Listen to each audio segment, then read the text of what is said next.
The Pod News Weekly Review uses chapters. The last word in podcasting news. This is the Pod News Weekly Review with James Cridland and Sam Sethi. I'm James Cridland, the editor of Pod News. And I'm Sam Sethi, the CEO of True Fans. It's for audiences in Asia Pacific, but we want to cover the biggest stories in the world and how they relate to audiences living here. Siobhan Leahy from the BBC on a new show for Asia, plus more from Podcast Day Asia and... So we wanted a podcast app just for us that works exactly how we want it. Barry from Podhome on their new podcast app. This podcast is sponsored by Buzzsprout with the tools, support and community to ensure you keep podcasting. Start podcasting, keep podcasting with Buzzsprout.com. From your daily newsletter, the Pod News Weekly Review. James, so look, before we kick off, where in the world are you today? I am in Jakarta in Indonesia today, so here for a conference, which we'll doubtless speak about. And yes, it's been an interesting week in Jakarta, let's just put it that way. Quite a lot of army outside the hotel at the moment. Yes, okay. But there we are. Sorry, are you sure you're not in Washington, D.C.? Just check. Now, what are you doing there then? What am I doing here? Well, yes, so we're here for Podcast Day Asia and Radio Days Asia. It's two big conferences here, around 300 people here. And it's a really good get-together of people who are involved in both podcasting and in radio in this part of the world.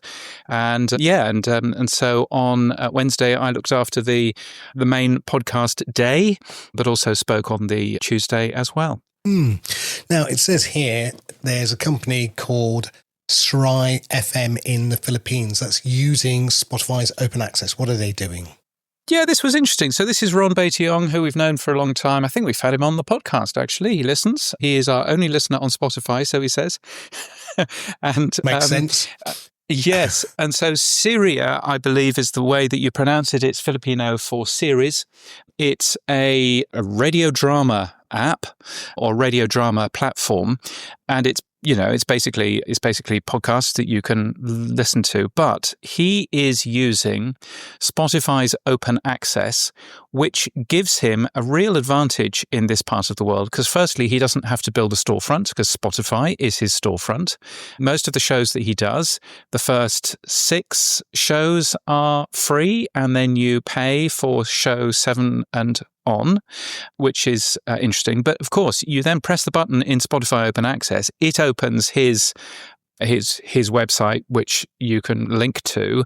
But that means that he doesn't have to just take credit cards, which very few people in the Philippines have.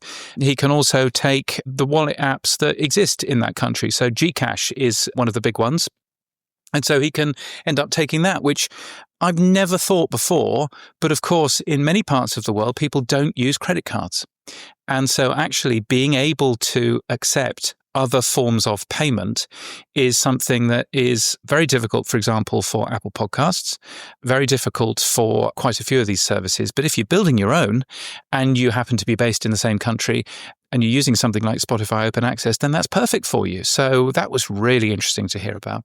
I liked the idea that you put in my head of Spotify being a storefront for other services. I've never thought of it that way before. But I have said to you in the past, I think Spotify are going to be looking at the money on the table that they are allowing to be taken from them now. Now that the Apple monopoly on their store has been broken, I suspect Spotify's open access will be host your premium content with us, still be the storefront, but we will take the money and a percentage rather than give it to Patreon or give it to, in this case, the website for Sirius FM. Yeah. No, I would agree. I think it's a risky strategy for Ron to do, but I think it's certainly a very interesting strategy. So, and yes, Spotify may come a knocking and go, you know what, we'll have some of that money, please. And can you stop using your own payment system? We'd like to use our payment system. And of course, that wouldn't be good for people in this part of the world. But I thought, no, I thought it was a really fascinating thing. Now, if I am not able to come to Jakarta, which I'm not, can I watch any of this online? Yeah, you would have been able to, yes. There was a link that we put in Tuesday's newsletter to allow you to watch the podcast day itself as it went out live. There may be a link for you to catch up. I'm imagining that there probably will be. If you do a search in YouTube for Radio Days Europe, then I'm sure that you might be able to find it. But I went around the show floor, as I normally do, and I bumped into people and I asked them who they were, starting with Peter Nigel. I am Peter Nigel and I'm the CEO of Radio Days. And we're here in Jakarta for Radio Days Asia, which is now the, fifth of these? It's the sixth. We were 5 years in Kuala Lumpur, Malaysia, and now it's our first year here in Jakarta. And we're really enjoying it so far, aren't we? We've had some good speakers so far and more to come. I know, we've not seen a whole heap yet, but do you have any sort of anything that you've learned so far from the speakers that we've heard from or the ones which are coming up? Yes, you and I were in a session which you moderated where we heard a very interesting story from the Philippines. And apparently gay love is really big in the Philippines. And I thought that was really interesting.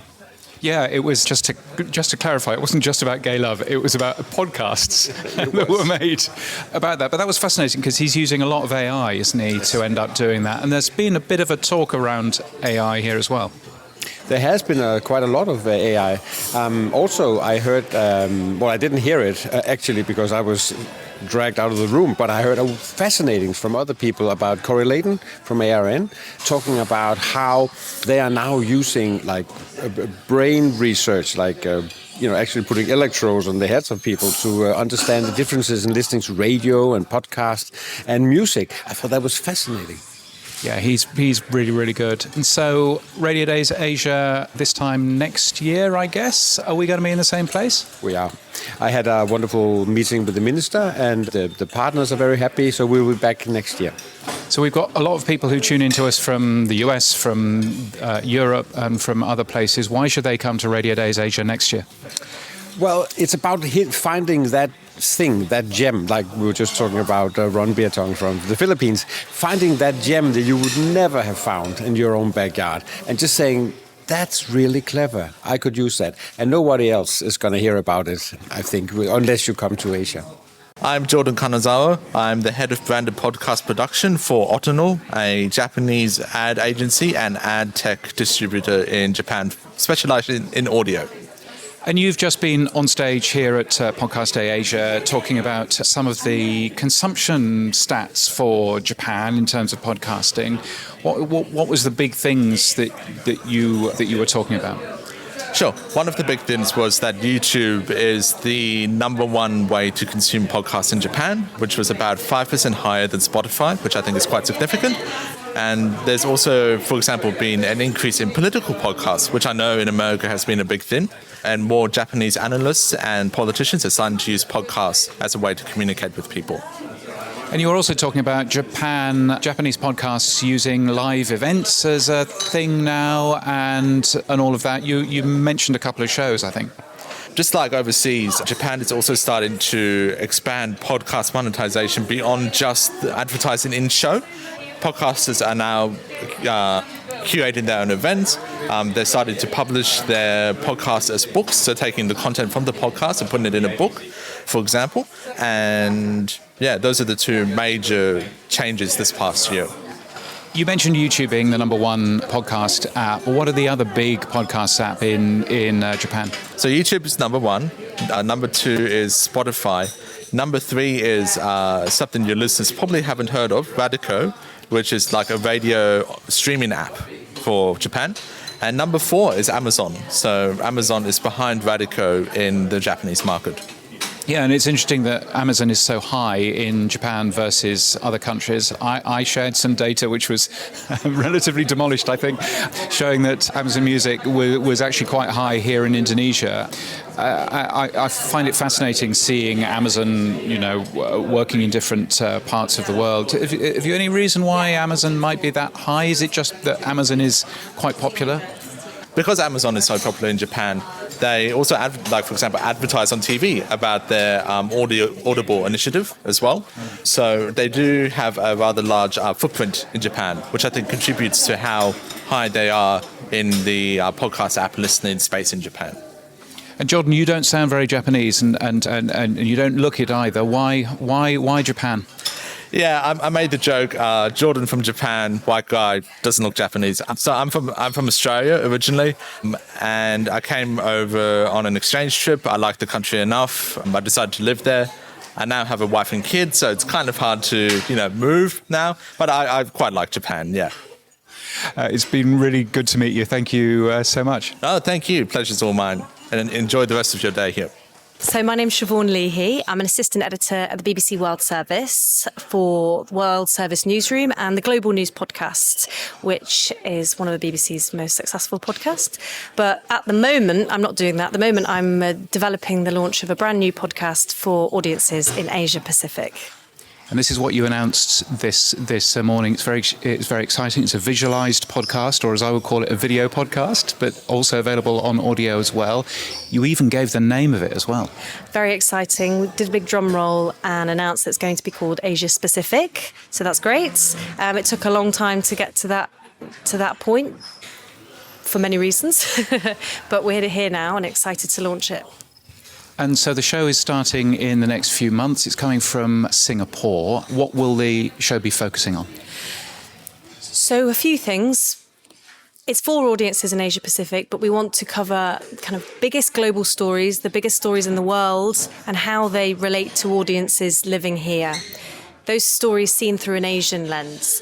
But not just that, we also want to do the kind of biggest and best stories from Asia Pacific, ones that maybe haven't penetrated our news agenda in BBC World Service English because there hasn't been enough time. So in-depth analysis on those stories, kind of big picture insights on the political, social and economic trends that are shaping the region. There are many. Original journalism and on-the-ground reporting. So massive editorial remit. We want to try and do it all. Yeah, absolutely. And it's a massive area as well to cover. Weekly, daily? Good question.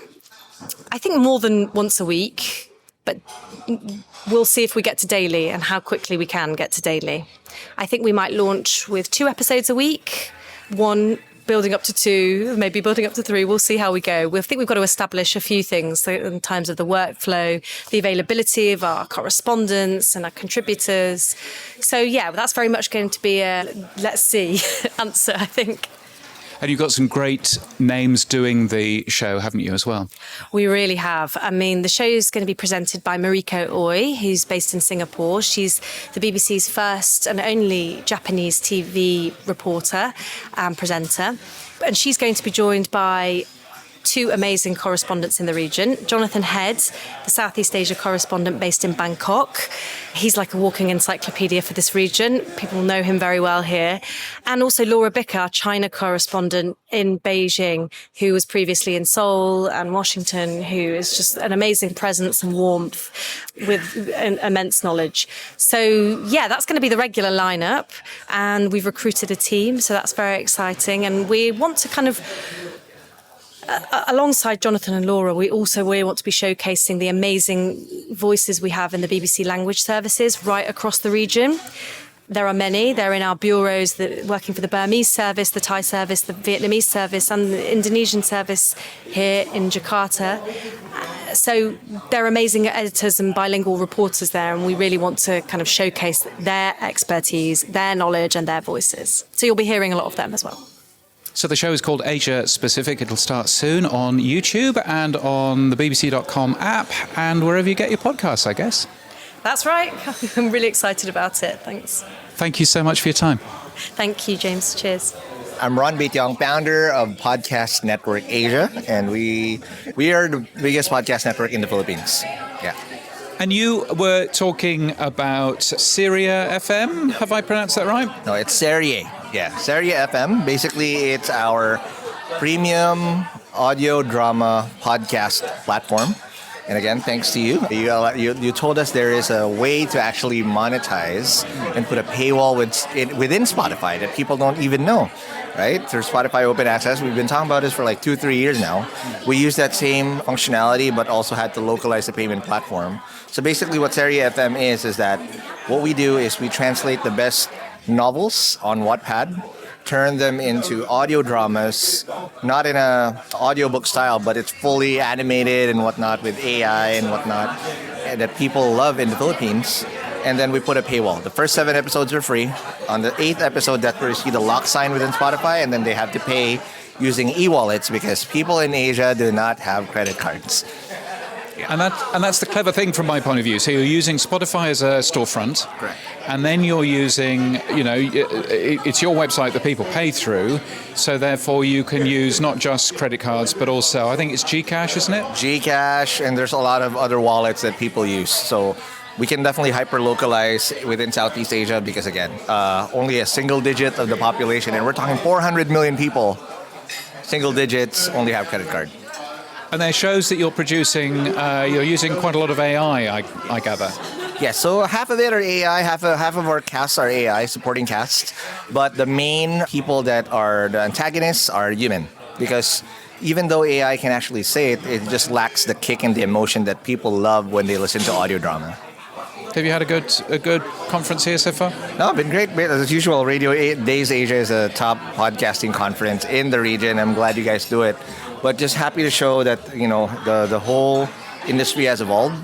And I was just so happy that to show our inspiration, which is Pocket FM, that taking a page out of their book, we were able to hyper-localize this. And again, happy to share, actually, that the one thing, and this is what shook the audience yesterday, the one thing that people obviously pay for in this, at least in our side of the region in the Philippines, is BL and GL. Yes. which stands for Boy Love and Girl Love content. Top sellers. We've made a couple dozen thousand dollars because of that content alone. Yeah. Who would have thought it? Who would have thought it? Actually, there's a pattern where I saw that there might be a chance to create their Storytel. I don't know if you're familiar with Storytel out of the Nordics. Storytel is a Spotify competitor, and they opened up in Thailand. And by chance, I knew the country manager who ran it. And then the main anecdote that they told me was that in Thailand, they would have been dead a long time ago. I think it eventually shut down. But the one thing that kept them afloat was the BL category in Thailand. I was like, wow. And Thailand and Philippines have very similar nuances in terms of their gay population. So it's like, all right, I got to do it in the Philippines too. Might as well. Ron, it's always good to see you. Thank you, James. Shout out. Thank you. Steve Ahern, publisher of Radio Info and one of the co-founders of this event here at Radio Days Asia. Yeah, and it's a fantastic event. You are just setting up as we speak. You've just been blowing up balloons. I have. For the Radio Info Asia Podcast Awards, I believe.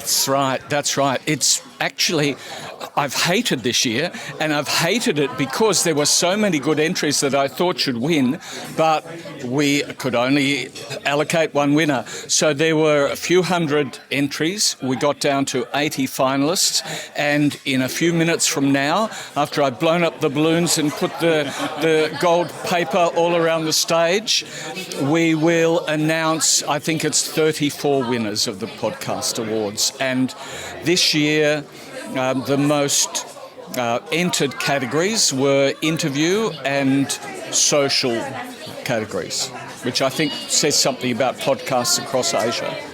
What was the big sort of takeaway from the shows that you saw that were entered and the shows that are going to win this afternoon? One of the changes was in the fiction category. Last year there were a whole lot of ghost stories. This year there was still one, but fiction expanded out more to drama, and particularly in Chinese language podcasts. Fully produced drama was a big trend this year, and there's a couple of those that are going to win. Very exciting. Where can people go and see all of the winners? radioinfo.asia, and either in the next few days it'll be on the front page, or just search Podcast Awards Asia 2025. And as soon as they are there, then hopefully they'll be in the Podhome newsletter as well. Indeed. Steve, thank you so much. Thanks, James. My name's Chris Stevens, and I'm here representing TM Studios. TM Studios, who many people on this podcast will know, are the people that produce all of our beautiful music. Absolutely, and I hear every morning at home on my Amazon Alexa as well. I get the news, the weather, and then pod news. So very familiar with it on a daily basis. Well, there's the thing. Why are you here? I was giving a talk yesterday about branding and imaging and ways to connect your branding with your audience and just to make sure that your radio station is reflecting the people that are listening to it. And so TM Studios makes jingles for radio stations, but also works with music for podcasts and that sort of thing. And you've got other companies as well, I believe. Totally, absolutely. So I've run DivaWeb for 25 years now, which does a lot of production work for radio stations around the world. And then 5 years ago, myself and 2 colleagues took over TM Studios as well. So it's really exciting. I basically get to work with a massive range of radio stations all the time, which is fascinating because it's different formats, different countries, different audiences, and of course different creative challenges with helping stations just sound the top of their game. So I love it. Yeah, no, it's great fun. And doing more for podcasts these days, I guess? Yeah, absolutely. I think one of the things that's really been apparent the last couple of years is podcasts wanting their own branding and their own music for a couple of reasons. Firstly, so it's absolutely dialed in for what they want, the sound they want. But also now with podcasts going on so many platforms and so many places, you want to make sure that firstly, no one else has got the same music as you. And secondly, you're not going to unintentionally get any copyright notices when you put things online somewhere. Yeah, so if something is created by TM or whomever, then it's yours and you can use it anywhere. And I think that's a really important thing as podcasts invest in their branding and their image. Where do we go if we want to find out more about what you do? There's loads of stuff at tmstudios.com. If anyone wants to drop me an email, I'm always up for chatting about stuff. I am chrisuk@tmstudios.com, and I just love talking about this stuff. Excellent. It's really good to see you, Chris. Thanks, James. My name is Chitra Prastuti, Editor-in-Chief of KBR Media, overseeing production of podcasts. Now, you've been working on Podcast Day Asia here. You've been working on some of the panels and sessions. What's your overall takeaway from the event? I think one of the things is the monetization, and video is a very big thing because I find it really hard to. I think I kind of agree with Ron saying it's only audio is putting us in the pigeonhole. But on the other side, we're kind of hardcore on audio and really at first maybe reluctant going to video, but then it's a must business-wise, but then it's adjustment that we use to do, adapting adjustment, things like that to survive. It was interesting hearing from the BBC launching a new show and all of the work that they were doing there. They've done a year's worth of planning on that show. Have you ever worked on a show for a year before launching it? No, that is really privilege. To have the opportunity to do that, to do the research, to like piloting several times, like that kind of thing that we cannot always have that. And what are the big things going on in this country right now in terms of podcasting? I think one of the things is talk and video is very big in Indonesia, and in KBR we are still wanting to push forward audio narrative storytelling. This is our bread and butter, our strength. We want to show it to the people. It's getting there. We need visuals too, but the main course would still be the audio. I'm your team. It's been really good to see you. I look forward to seeing you next year, I hope. Yes, see you soon. The Pod News Weekly Review with Buzzsprout. Start podcasting, keep podcasting. James, here's an interesting story I'd love your opinion on. Todd Cochran, friend of the show, he might be out there with you in Jakarta, has announced on the Blueberry website, as of October the 1st, they're going to be putting up their prices. He says it's the first time in 20 years that they've done that, which seems a bit odd. Yeah. Now, one of the things is, the hosting industry and the podcast industry is looking for multiple forms of revenue, from dynamic ad insertion through to subscriptions. But are we, or have we, cut off the end of our nose to spite our face by keeping the cost of podcast hosting low? Now we're going to have to go and increase it. I don't know by how much, by the way. Will this lead to either people leaving Blueberry because they're the first to break cover, or will we lose podcasters because they go, oh, no, that's too much? Well, I don't think they are the first to break cover. I think they're the first to change it for everyone. And there may be a good reason for that. It may just be that Blueberry's billing system isn't capable of grandfathering people into a lower rate, or it might be that Todd has gone, you know what, we'll just charge everybody a little bit more. I do know that other podcast hosts have put up the prices for new customers, but left existing customer pricing alone. So that is obviously another way of doing things. And there have been a number of different podcast hosts doing that. But I think it's very difficult at the end of the day, given that Spotify charges nothing. Spreaker, which is the second largest podcast hosting company, has a plan that charges nothing. And so if you're fighting against that, then I guess any amount of money that you're asking puts you at a disadvantage, because people will go, well, hang on a minute, Spotify's free. I might as well use them then. And so I think the clever podcast hosting companies have realized, no, we need to offer more than just free hosting, as Spotify is doing. We need to offer, for example, Blueberry customers will get access to Blueberry's guest booking service, so they'll get access to that. And there are, a bunch of things. If you look at Captivate, for example, they have all manner of existing and new tools that they will be adding in there. And I think that is probably the name of the game here, is that a standard podcast hosting company probably isn't going to win any races. But if you add additional things that only you can offer, then all of a sudden that changes things. No. BT used to have an expression called bill shock, which was fundamentally you didn't want to get your monthly telephone bill and suddenly find international calls and, I don't know, other online data calls, and suddenly you have this big bill, £300-400, right? So what they always used to do was say, when I did some help for them, we can't add services to this existing bill. We have to break it up into multiple bills. And I'm looking at Spotify saying they're free and hosts saying they're charging. Is there a perception equals reality model that says, actually, we'll just call our hosting free, but we'll take that $12.99 that we were charging for hosting and we'll increase the price of AI transcriptions, or we will increase the price of guest booking, or we'll increase those prices. And the perception to the actual podcaster is, oh, Blueberry's free, Captivate's free, Buzzsprout is free. But actually they're not. They've just taken the cost that they had before and put it into other services. Yeah, I mean, there are a lot of different ways, I think, of skinning this particular cat, to use a quite unpleasant phrase. Yes, and I think from a point of view, so if you have a look at Buzzsprout, for example, Buzzsprout has a standard package that gives you a certain amount of hours per month. But if you want Magic Mastering, you pay more. If you want co-host, you pay more.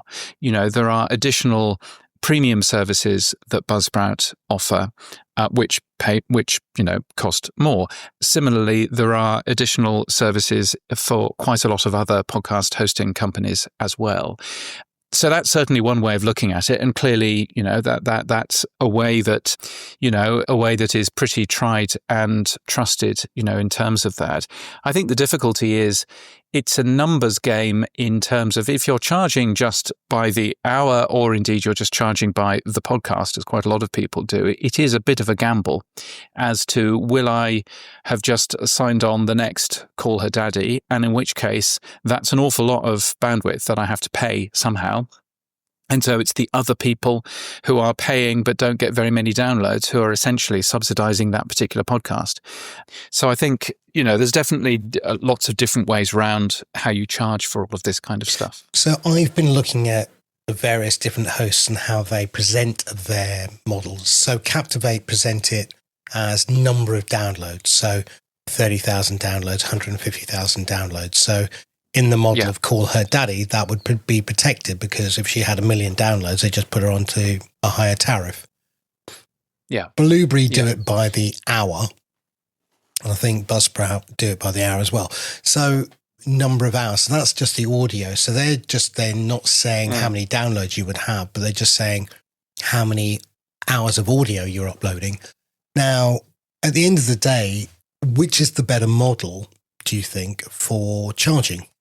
I mean, I can understand both of those charging models, because storage costs money, and so Buzzsprout charge by the hour of storage. Captivate charge by downloads, but downloads up to a certain limit. So you get an amount of downloads included in your monthly, thing, and you pay more if you burst over that.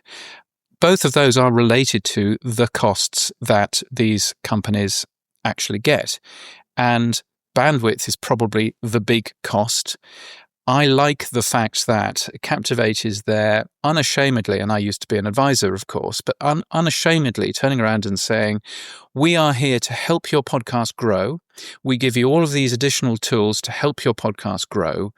And we benefit if your podcast grows, because once you hit that, whatever it is, 30,000 downloads, then we will charge you more money. But that's a honest quid pro quo, because we've made your podcast grow. And most of their customers will never hit that level, of course.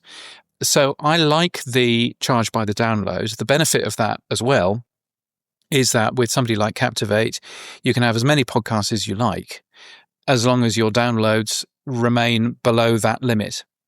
So that's a very different model to, the model like Libsyn, for example, that charges you per podcast that you have in their system. So I think there are just different ways of doing it, aren't there? There is a third way in my head. So when you talk to somebody like SoundStack about their CDN, they talk about the amount of data they deliver. Yes.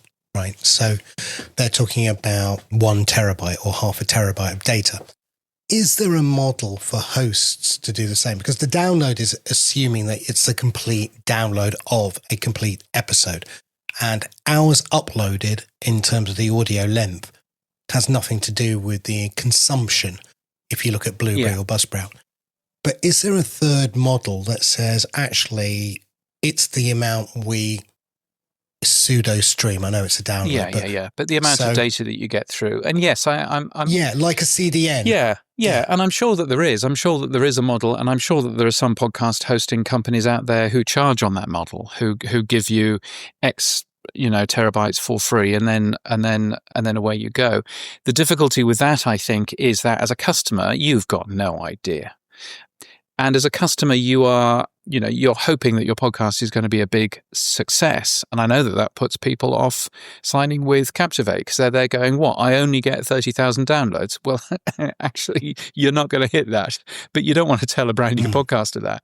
So, I'm sure that there is. And it's what I find interesting, for example, with Buzzsprout, is on the standard rate, your audio, whatever you upload, your audio is fixed so that it is no more than a 96K mono file.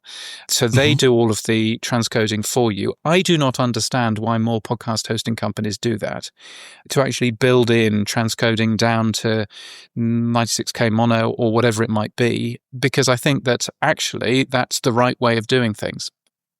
It's pointless sending out a 320K MP3 file, because there's no, most people will never notice any difference between that and 128K, for example. So I actually think that that's not a bad plan. Again, you can pay extra with Buzzsprout if you want stereo, as we do. Well, we don't pay anything, but you know what I mean. So I do think that there are different ways. The one thing, though, as I say, is that from a customer point of view, they really don't know how much bandwidth. For many people, you wouldn't even guess how many gig this particular show is. For example, this show is normally 1.5 hours. What is that in terms of 192K? I wouldn't know. So I think it ends up just being easy for customers. do they understand, charge by storage or charge by total downloads? But those two are clearly understood numbers. The benefit of charging by storage, by the way, is of course that charging by download, the podcast company is also in charge of basically working out how many downloads you're getting. Of course, the podcast company is the arbiter in terms of, oh, you got this many downloads, so I'm going to charge you X amount. Whereas at least charging by the hour of storage is something that you understand as a creator. Okay, so I've made 5 hours and I know that fits. So it's probably the easiest one to explain. But I think, it's interesting.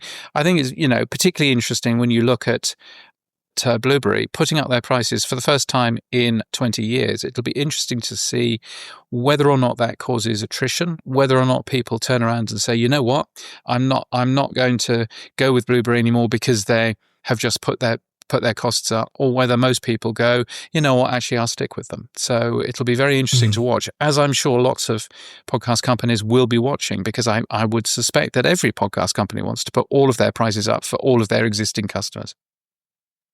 Well, one of the things when I was talking to the guys at Flightcast, when they were doing their calculations for hosting, they said, as soon as you can get somebody to sign up, you pretty much can bank 12 months revenue, because getting someone to switch is so hard. Yeah.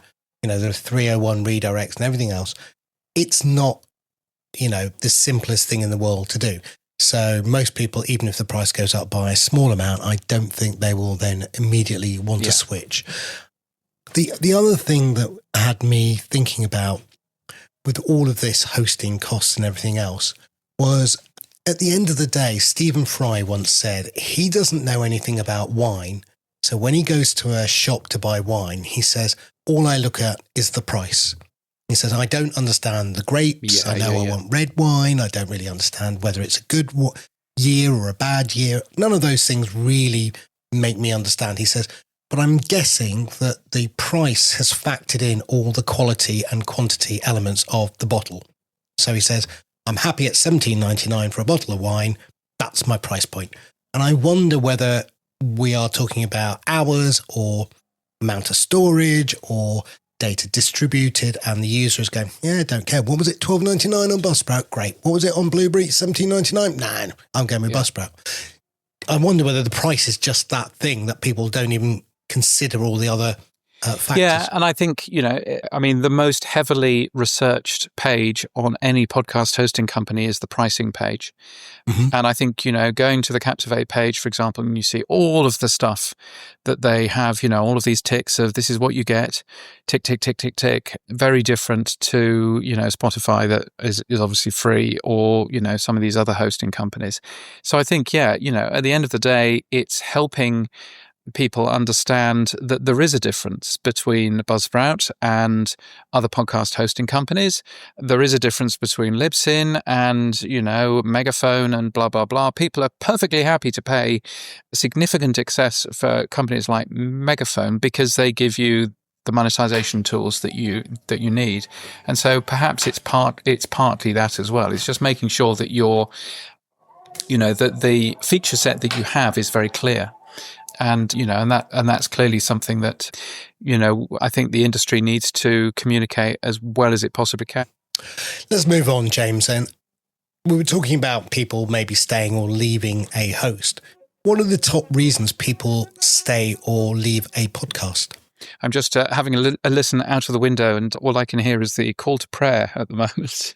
And the call to prayer and lots of motorbikes. So, welcome to Jakarta. Yes, exactly. Yes, this was a study that was talked about podcast movement. It's now available if you are a Pod News reader, if you're a subscriber to the newsletter. It's free, but only then do you get access to the podcast study growth. And they say that the top reason that people leave a podcast, firstly, that it was just boring. And secondly, that it started with too much meaningless chat. That's one of the reasons why this podcast starts the way that it does. It goes diving straight into the content, because that's kind of important. We leave our meaningless chat to the end, don't we, Sam? Exactly. And it is totally meaningless. Yes. So, there's some really good data in here. It was a survey of 1,200 podcast listeners. And it was good. They basically say that the first 60 seconds are critical. And I think that that's absolutely correct. So, yes, if you get the Pod News email newsletter, then you can go to podnews.net/extras and you can grab a copy of the podcast study. And if you're not getting the Pod News newsletter, then you should just sign up and then you can get it. So it's as simple as that. Now, Acast, since Ross Adams has stepped down as CEO, have made an acquisition. Who have they bought, James? Well, they haven't made an acquisition. They actually made this acquisition earlier on in the year, but the acquisition has finished, is all done. So this was the acquisition of the Wonder Media Network, which they got right at the end of last year, beginning of this year, which makes a ton of great shows. And the idea there is that they are going to be making shows, for example, that do, that are for brands and things like that. So it was $5.5 million in cash, but Acast have just completed the deal with $2.6 million worth of Acast shares, which means that the total acquisition price for Wonder Media Network, in case you're working it out, is $8.1 million. So, just an interesting thing just to sort of, point out that this has, finally gone through. So that's good news for them. But they've also done something which I thought was quite interesting, haven't they? Yeah, they've started a Acast Ads Academy, a course or 2 courses even, to gain certification on how podcast advertising works. I guess that's not a bad thing if you want to get people to pay you to learn how to use your product. That's a really smart way of doing it. It is free though. Oh, it's free. Sorry. Yeah, you're Damn, okay. I thought LP was finding a new revenue stream there. No, you can gain a certification, but I think this is a very good idea.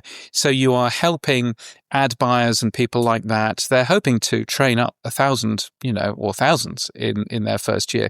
But the idea is that you can train up to be a certified podcast ad salesperson, which is basically a certified person that understands how to buy advertising on Acast. So I think it's a clever idea. But you look at the amount of people out there who are certified AWS, engineers or certified Google Cloud engineers. That's a good thing that you can go to a client and say, I've done the course. I've got a piece of paper that says that I do actually understand how AWS works or how Google Cloud works or whatever it is.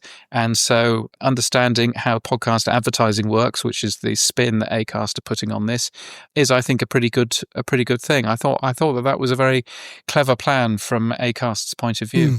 I also saw somebody on LinkedIn already post that they've become certified.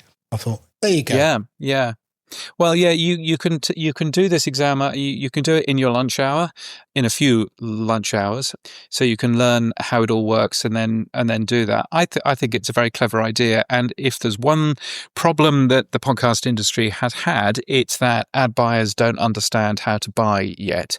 And if this helps them buy, then I think it's a good thing for the entire industry. Well, next week we will have Greg Glenday on as the new CEO of Acast to tell us more about what this acquisition was about, and also are there other plans as well? Yeah, so looking forward to that. There's been some new data from Livewire. Not much changes in terms of podcast hosts by episode share, which is what John Spurlock's Livewire puts together. The only thing that I noted in the data for August was that Libsyn has hit a new low of share of new episodes in a month. They're down to 3% for the first time. Podtrac now has a new high of shows that they track as well.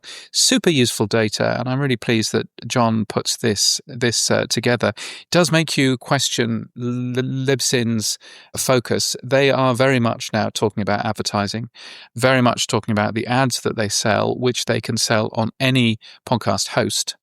And it does make me wonder, well, how long are Libsyn going to continue being a hosting company if, by the looks of it, they don't particularly care too much in terms of the amount of hosts that they actually, or the amount of podcasts that they actually host out there.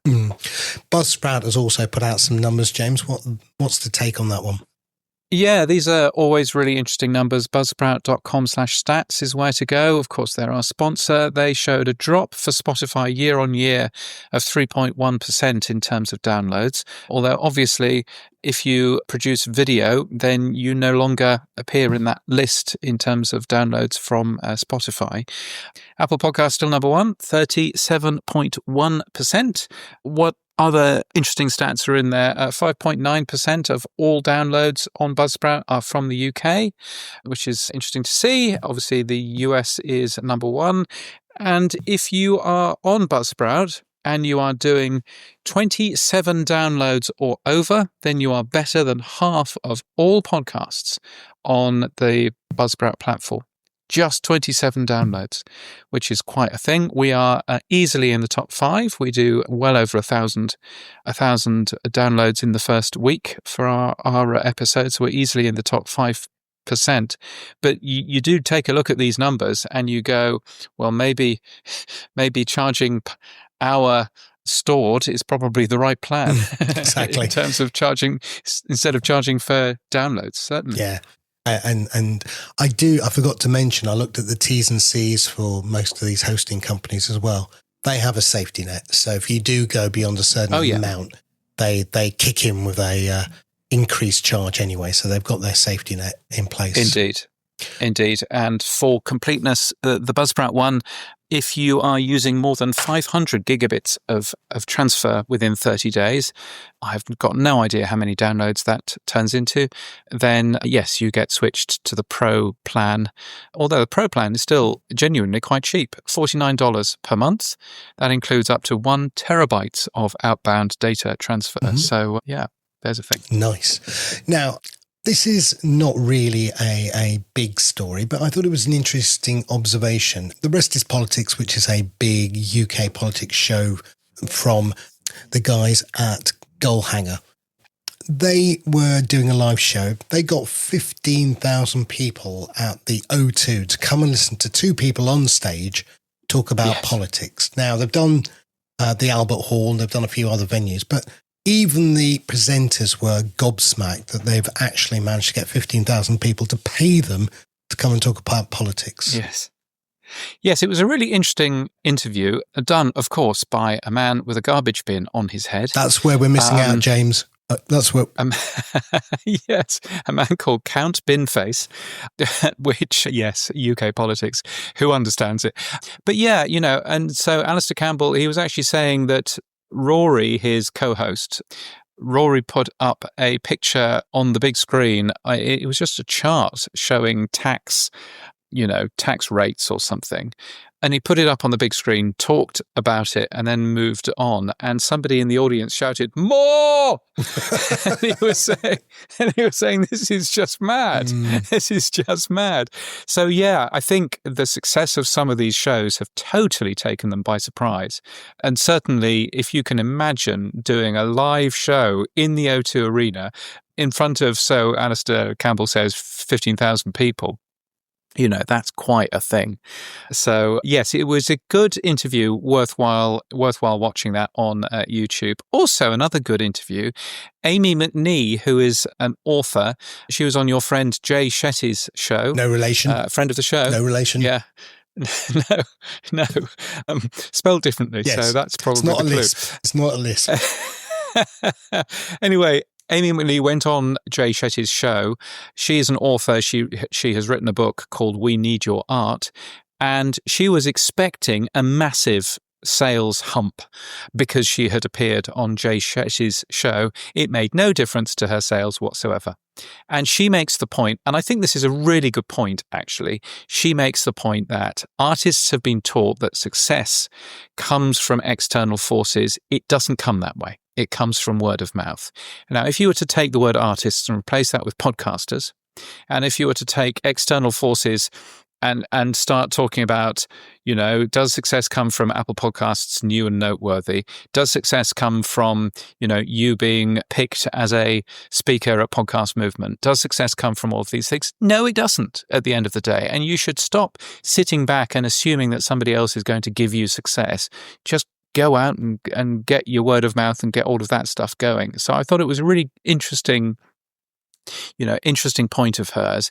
And very interesting, she shared the purchase numbers for her book, and you could actually see very clearly that it made no difference to those sales numbers at all. So yeah, really interesting. I remember many years ago somebody posing the question, who's the more important on a podcast, the host or the guest? And the answer was the host, actually, strangely, because most people had the perception that, get a big guest and that'll get my numbers up. Do this, do that, do the other. But actually what you find is the parasocial relationship with the host is what people come back for. And so it's that person or people, in our case, that people come back to listen to.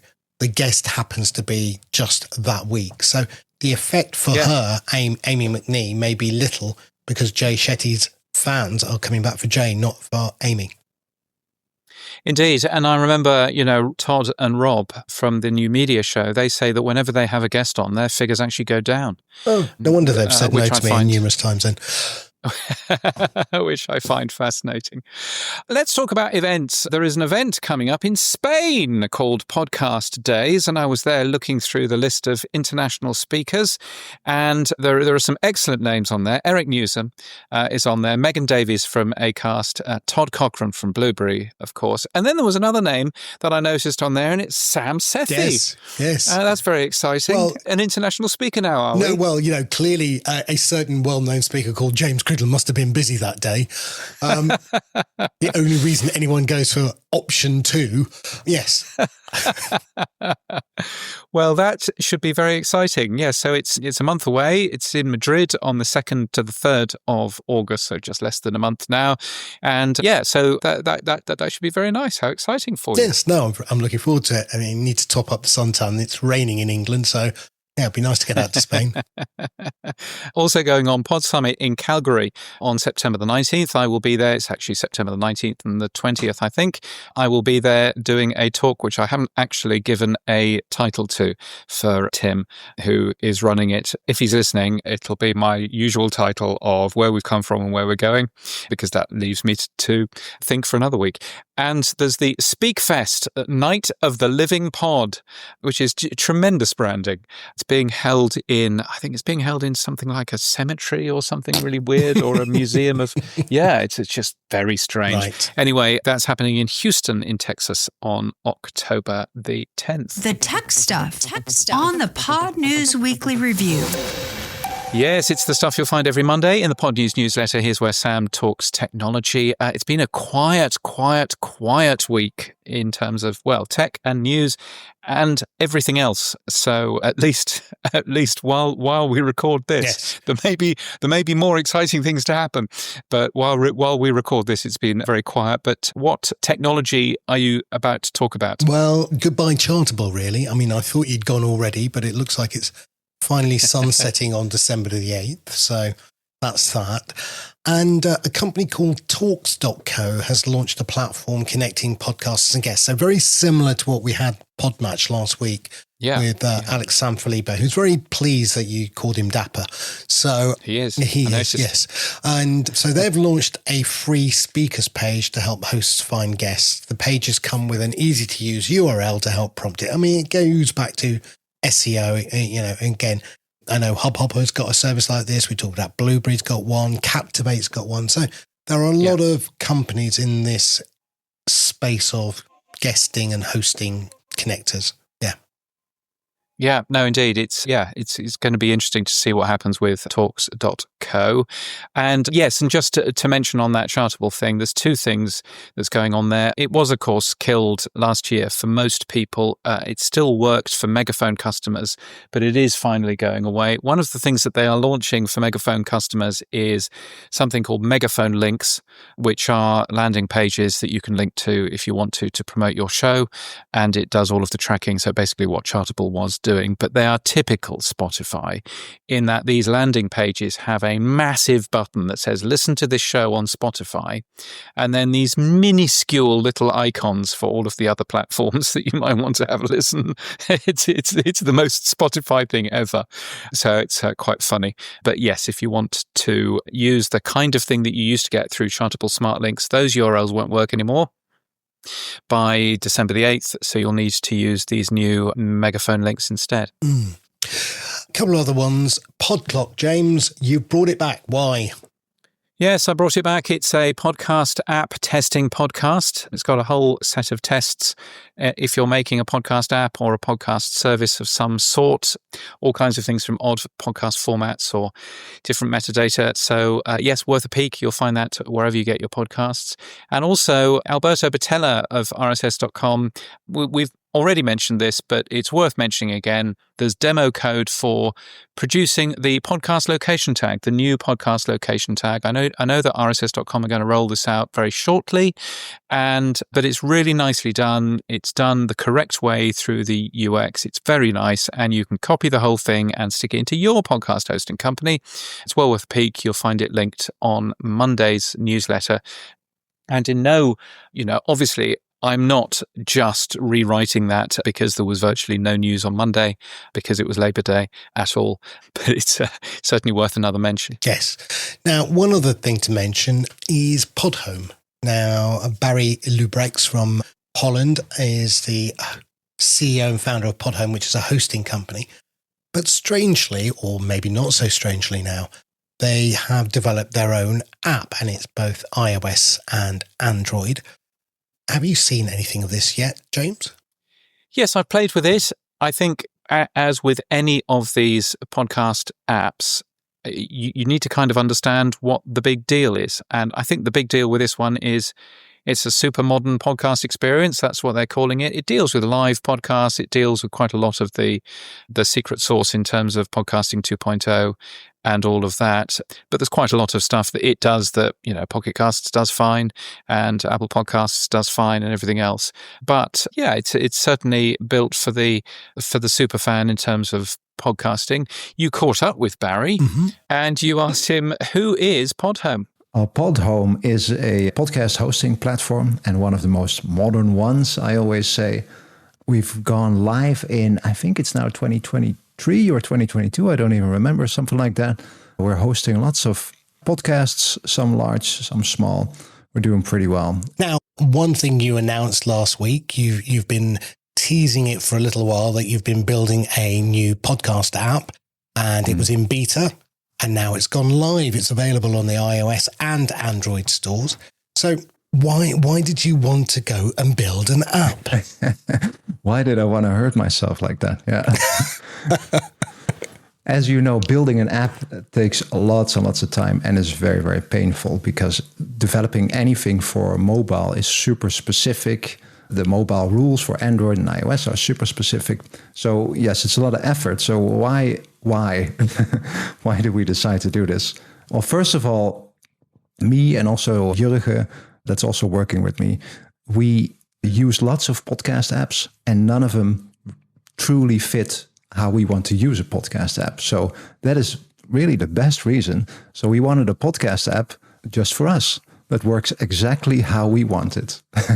And from there it started. And the second biggest reason is that now we control the whole stack from us. So for our podcast hosting users, when they host anything with us, we can now control the whole stack. So if all the podcast apps don't work anymore, or everyone wants to censor you, for instance, you can still hear your podcast online on our podcast app. And I think that's very important.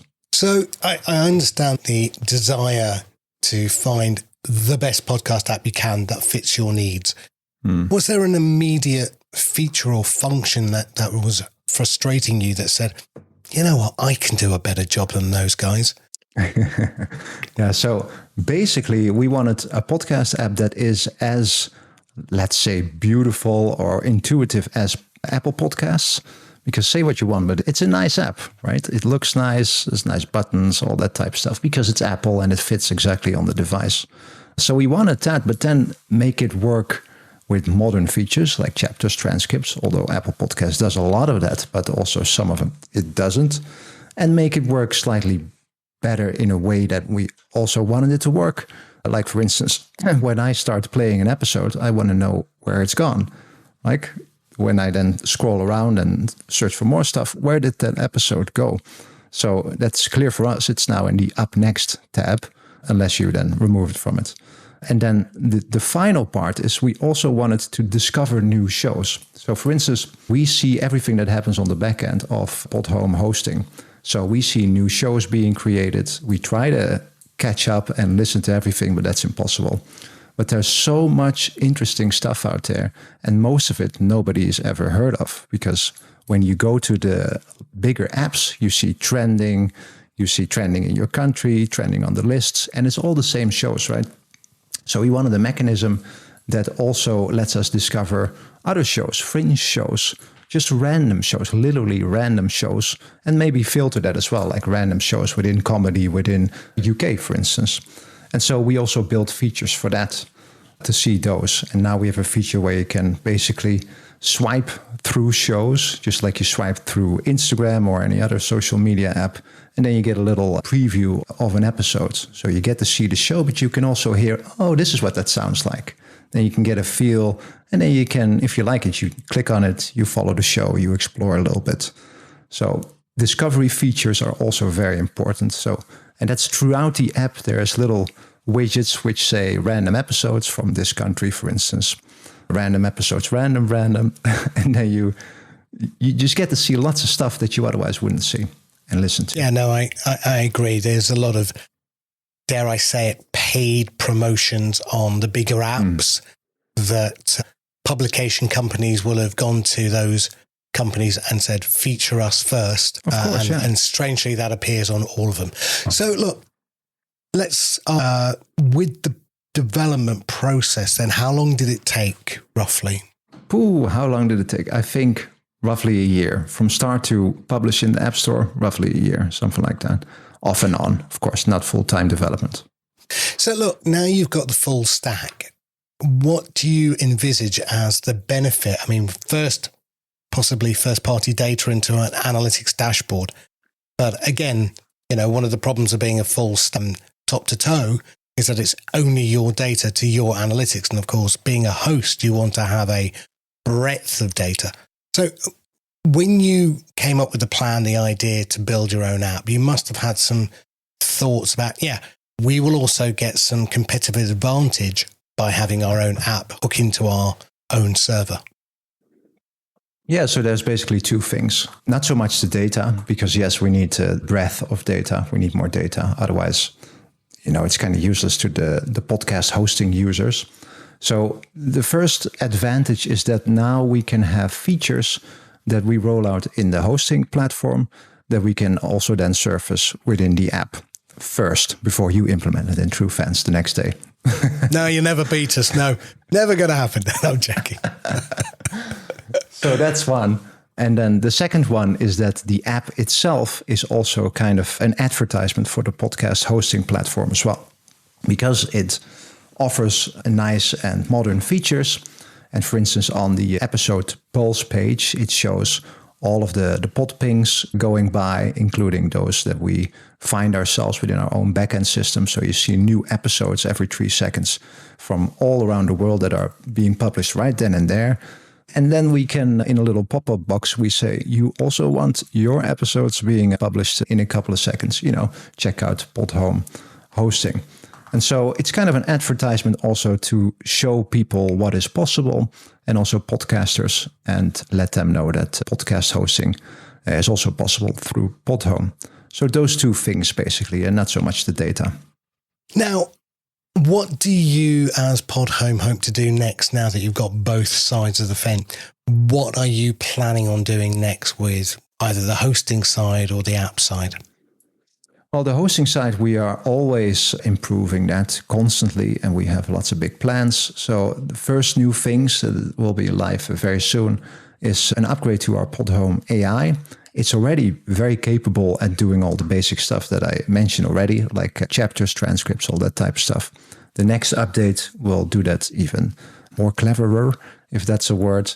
But then also will tell you all the things that the podcast was about. So for instance, if we would use that on this episode, it would give us also a link to your social media website, a link to my social media website, a link to Podhome. It would filter out all of the entities and stuff that we've talked about and put relevant links in the show notes there, or suggest them, and then you can use them or alter them or don't. So that's one thing that's coming out.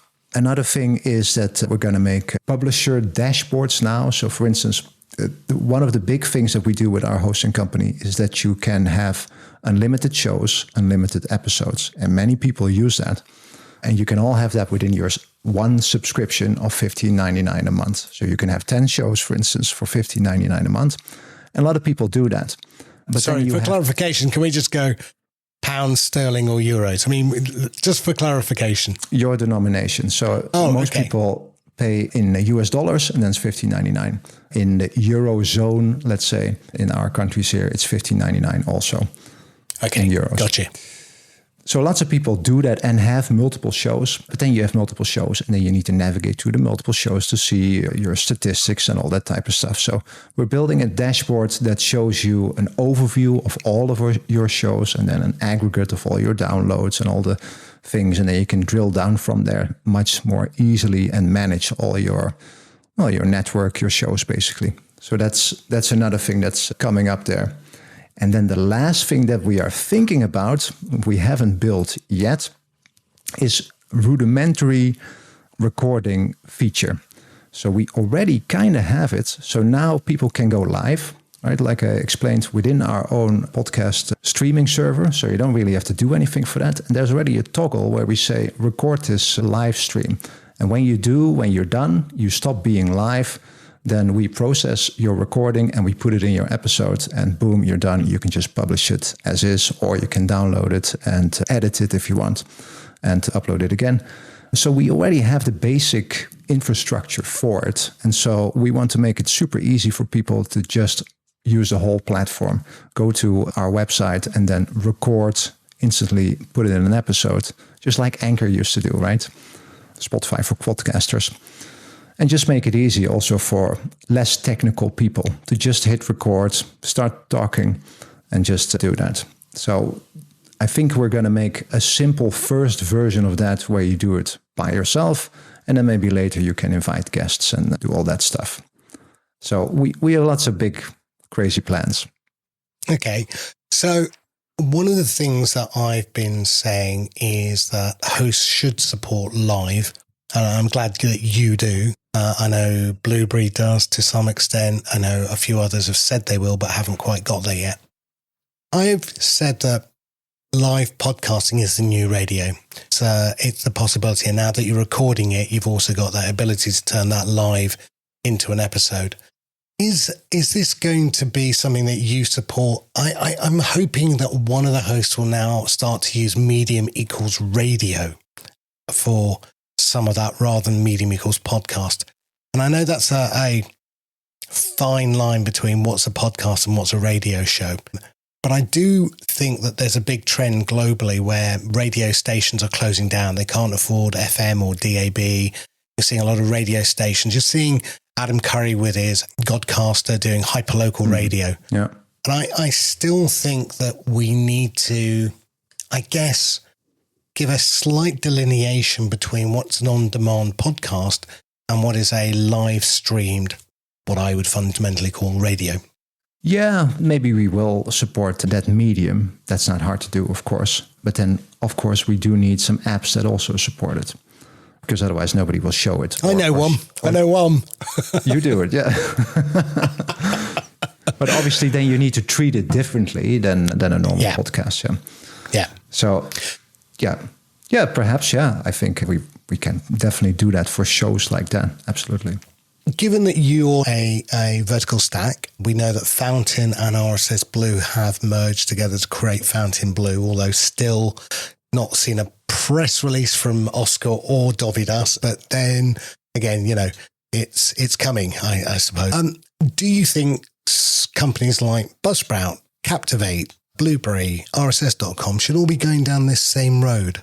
Is this the trend now? No, absolutely not. I think nobody should follow any trends. You should just run your business as you please and listen to your customers, most of all.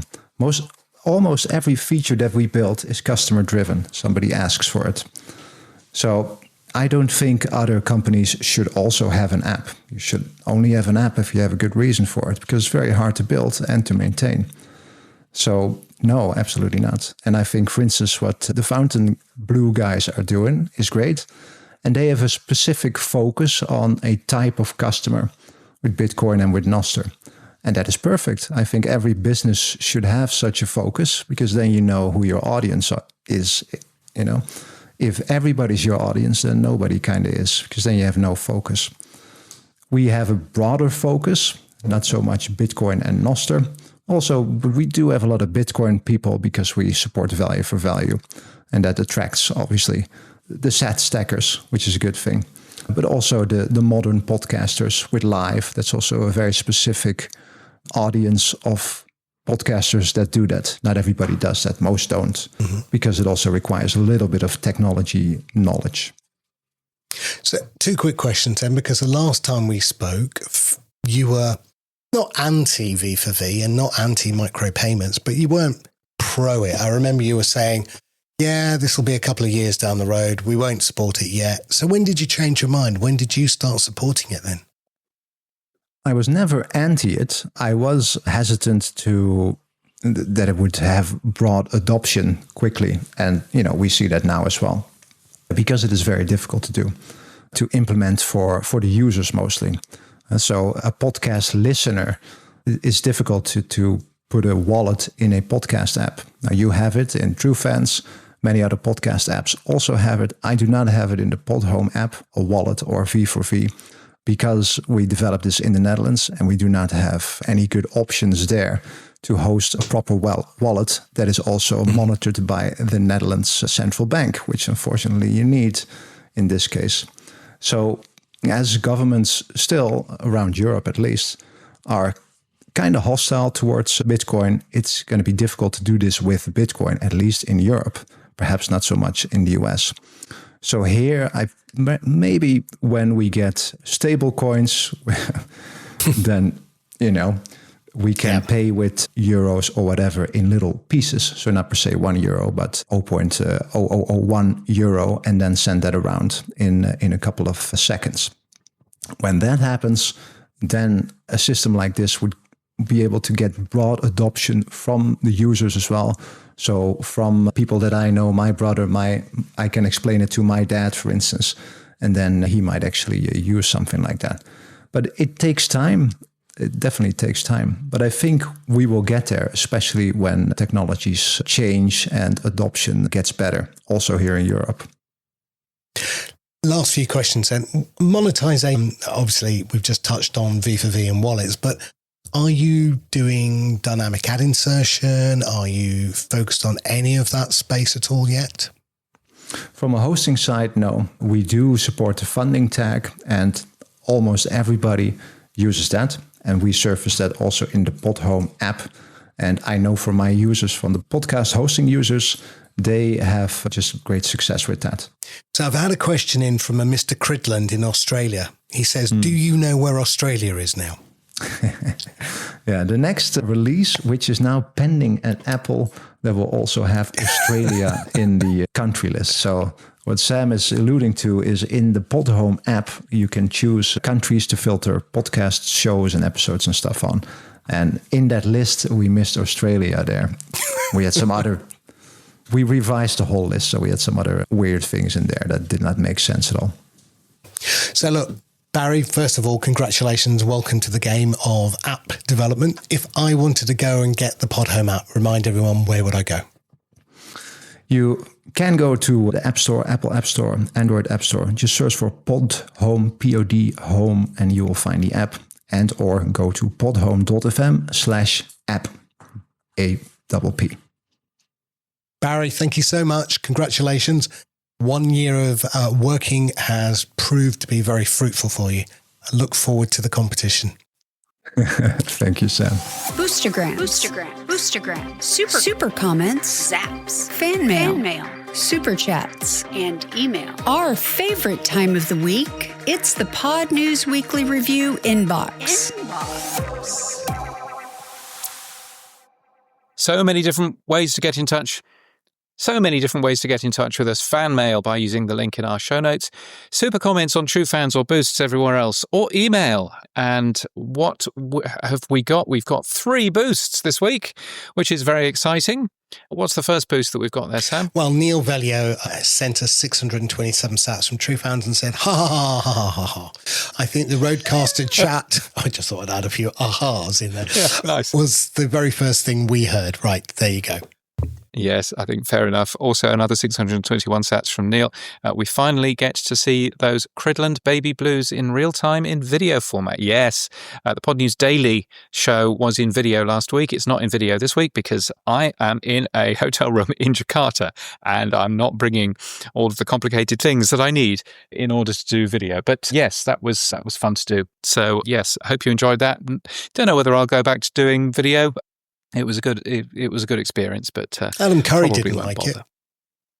Did he not? No, he said you felt less natural. He said you were reading the script and it was off-putting watching you. Well, and I think Thanks, the key point he was trying to get across was Thanks, MTV VJ. Yeah, exactly. Mr. Pro.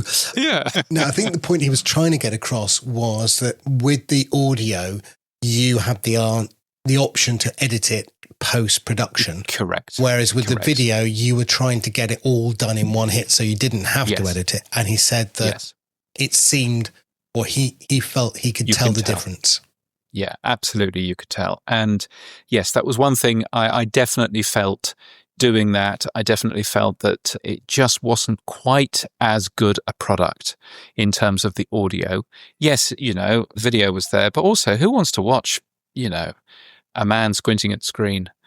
So that doesn't make an awful lot of sense either. So yes, I'm not sure we will be going back to that. But one more from Martin Lindeskog from Lyceum, 1,701 sats, which is very generous of you, Martin. It says, congratulations for being earworthy. Is the trophy shaped as an ear? It better be. That's all I'm saying. Yes, this was an award that we won last week, hence why the opening jingle for the show last week added the word award-winning, and it was very subtle, and I hope that everybody spotted that. So thank you. But also, Martin has done one extra thing, hasn't he? He has. Martin has officially become the 22nd Power Supporter. Now, yes, I was looking at what should we call it, and I just think we'll go with the bingo calls, right? So a row of ducks. Yes. Oh, yes, a small row of ducks. We'd like 222 supporters, please, but 22 is fine. So, yes, I mean, Martin did very helpfully. So not only is he giving us $10 a month, which is super excellent, not only is he doing that, but he went to Wikipedia and he was trying to work out what we should call the 22. So in Spanish lottery and bingo, 22 is nicknamed Los Dos Patitos, the 2 little ducks. Mm-hmm. So I suppose 2 little ducks. There's also Catch 22. There's also a song by Tommy Steele, which I've never heard, called Number 22, Across the Way. If it exists on YouTube, you'll hear it now. Number 22, number 22, number 22, across the way. Oh, that was nice. No, you're not 80, mate. You're not 80. You're okay. Tommy's...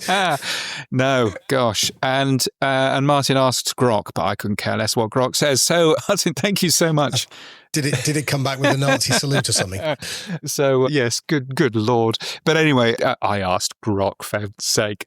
But Martin, thank you so much. All joking aside, it really does help us, and it really does keep us going. So thank you to you. Thank you to Ms. Eileen Smith. Thank you to John McDermott and to Brian Ensminger, who are all very generously members of our Power supporters. And if you would like to join them, weekly.podnews.net is where to go. So what's happened for you this week, Sam? I'm broken, James. I'm technically, physically broken. It was my daughter's 21st. Yes. And she decided to do an outdoor garden party. Ah, yes. Now, this was this time last week, wasn't it? Yes. So yeah. So it was raining until 5 o'clock, and an outdoor garden party in the rain wouldn't have been very successful. And then suddenly someone somewhere, thank God, turned the taps off.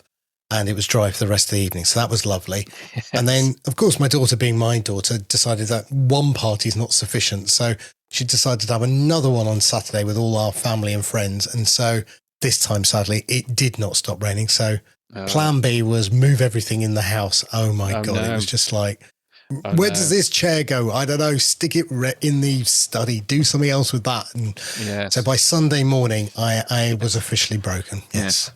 Stick it in the third living room. The West Wing.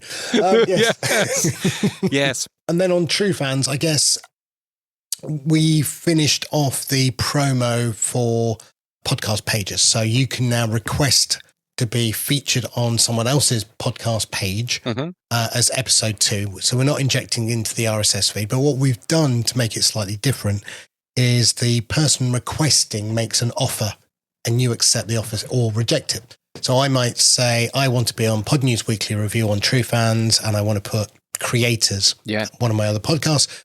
That would go to you as the admin, James, and you would then say 7 days to 10,000 sats. No, not enough. Reject. Or you might say, yep, accept that, and then that gets put in. So yes, we've done that. That's very nice. That's very nice. And I think it's quite similar in some ways to the way that Buzzsprout sells advertising here. So if you want to advertise your podcast on the Pod News Weekly Review and you're on Buzzsprout, then you can do that. But what's interesting about that bit is that I get to, or you get to say, yes, we'll take that, or no, we won't. And there've been a few that we've, I've turned around and said, no, I don't want that.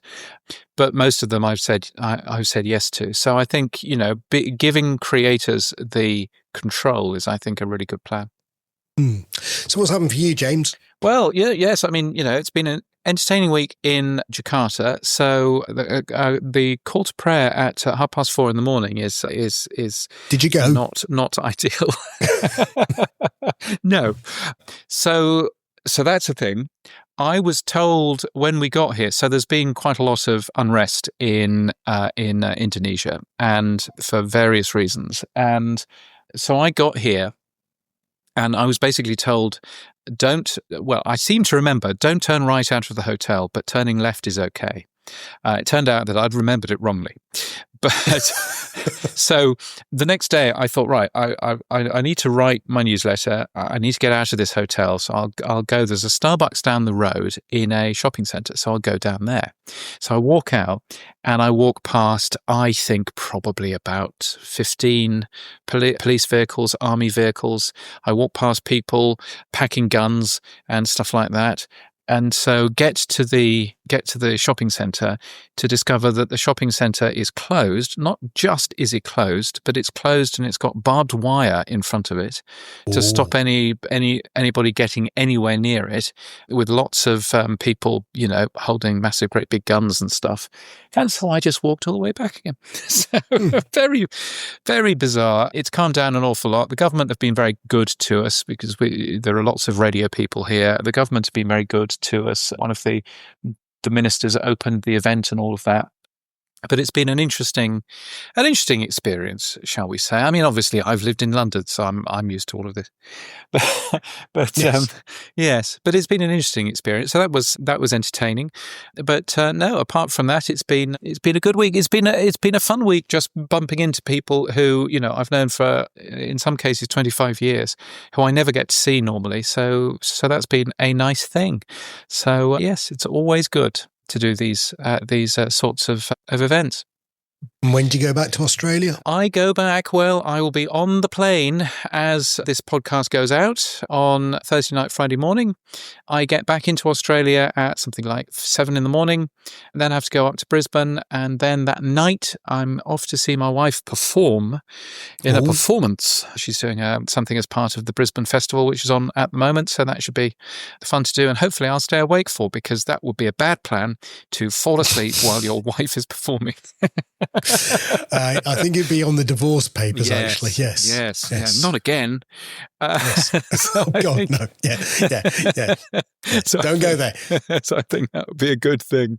Yes. And that's it for this week. All of our podcast stories taken from the Pod News daily newsletter, of course, at podnews.net. You can support this show by streaming sats. You can give us feedback using the Buzzsprout mail link in our show notes, and you can send us a super comment or boost, or become even better like Martin Discock a power supporter like the 22 other people at weekly.podnews.net. Yes, our music is from TM Studios. Chris from TM Studios is here, so it's been fun to have a chat with him about that. Our voiceover is Sheila D. She's not here. Our audio is recorded using CleanFeed, which of course just starts to go wrong as soon as we mention the word CleanFeed, which is weird, isn't it? But anyway, there we are. We edit with Hindenburg, and we're hosted and sponsored by Buzzsprout. Start podcasting. Keep podcasting. Get updated every day. Subscribe to our newsletter at podnews.net. Tell your friends and grow the show. And support us. The Pod News Weekly Review will return next week. Keep listening.